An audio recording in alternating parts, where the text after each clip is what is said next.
అన్నమయ్య జిల్లా కళ్యాణ వెంకటేశ్వర స్వామి ఆలయంలో వైసీపీ నాయకులు ప్రత్యేక పూజలు చేశారు. బిఆర్ నాయుడు ఓ ఛానల్ పెట్టుకుని జగన్మోహన్ రెడ్డి వైసీపీ పార్టీకి వ్యతిరేకంగా వ్యవహరిస్తున్నారని మాజీ ఎంపీ రెడ్డప్ప ఆగ్రహం వ్యక్తం చేశారు. గత 15 సంవత్సరాలుగా వైసీపీని అప్రతిష్ట పాలు చేసిన వ్యక్తి బిఆర్ నాయుడు అని ఆరోపించారు.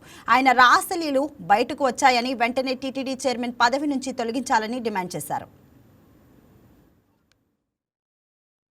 ఆంధ్ర రాష్ట్ర స్థాయిలో తిరుమల తిరుపతి దేవస్థానం చైర్మన్ గారు గౌరవ బిఆర్ నాయుడు గారికి వ్యతిరేకంగా ఆయన తన పదవికి వెంటనే రాజీనామా చేయకపోతే ఇంకా గ్రామ స్థాయి నుంచి చాలా ఉద్రిక్తంగా అందరూ కూడా పాల్గొని అన్ని పార్టీల వాళ్ళు పాల్గొని ఆయన దిగేంత వరకు ఆందోళన చేయడానికి ఉత్తర నిశ్చయంతో ఉన్నారు. కాబట్టి బిఆర్ నాయుడు గారు ఒక ఛానల్ పెట్టుకునేసి జగన్మోహన్ రెడ్డి గారికి వ్యతిరేకంగా, సాక్షి పేపర్కి వ్యతిరేకంగా, వైఎస్ఆర్సీపీ పార్టీకి వ్యతిరేకంగా గత 15 సంవత్సరాలుగా మనం ఎన్నో విధాలుగా అవమానపరిచేదే కాదు, మనల్ని అందరినీ అప్రతిష్ట పాలు చేయాలనుకున్న బిఆర్ నాయుడు ఈరోజు ప్రజల ముందు ఆయన రాజలీలకు అందరికీ కనబడి దొరికిపోయినాడు. కాబట్టి ఆయన రక్షించుకోవడానికి, ఆయన కులం వారిని రక్షించుకోవడానికి మన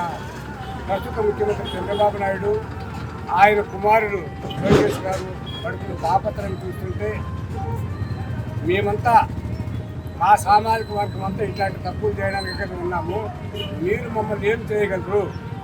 ఛానల్ మావి, పేపర్లు మావి, దేశం మాది, రాష్ట్రం మాది, ఊరు వాడ అంతా మేమే ఏకతాటిగా పరిపాలన చేస్తామనేసి గర్వంతో, సిగ్గు లేకుండా చంద్రబాబు నాయుడు ఇలాంటి వాళ్ళు వెనకేసుకొని వస్తున్నారంటే నిజంగా మనం చాలా బాధపడవలసిన రోజుది.